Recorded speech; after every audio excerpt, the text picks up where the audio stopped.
allumer une lampe, balayer la maison et chercher avec soin jusqu'à ce qu'elle la retrouve.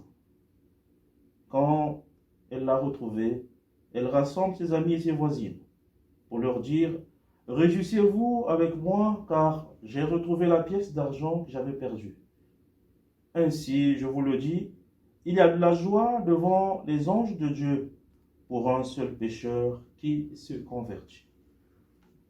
Acclamons la parole de Dieu. Louange à toi, Seigneur Jésus.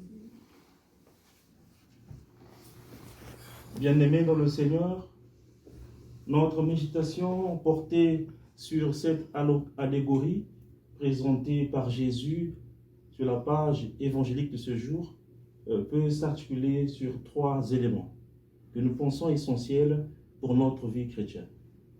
La miséricorde de Dieu qui se traduit par la figure du berger. Ce berger qui laisse 99 autres brebis et qui court rechercher celle qui est perdue.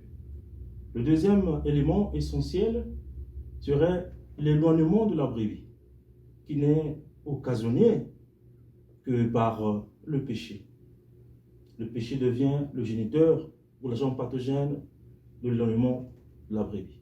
Et le troisième élément sur lequel nous pouvons méditer, c'est la figure du brebis.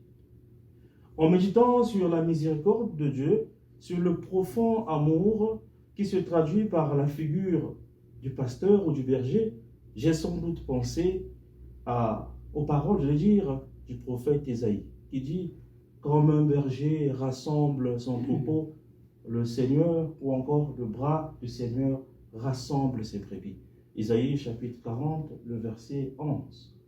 Et j'ai également pensé à cette parole que nous avons ruminée en notre enfance. « Le Seigneur est mon berger, je ne manquerai de rien. » Psaume 25.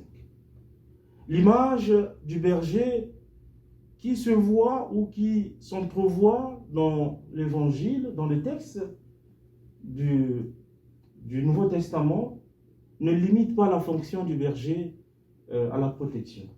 Ici, le berger devient le nourricier. Ici, le berger devient le gardien. Ici, le berger devient le protecteur, mais aussi celui qui rassemble. Et cette parole rejoint sans doute toutes ces personnes aujourd'hui qui sont désemparées, désorientées, déboussolées même, et qui se croient seules. Le berger court à leur suite. Le deuxième élément dont j'ai fait mention est l'éloignement de Dieu, l'éloignement de la brebis, j'allais dire.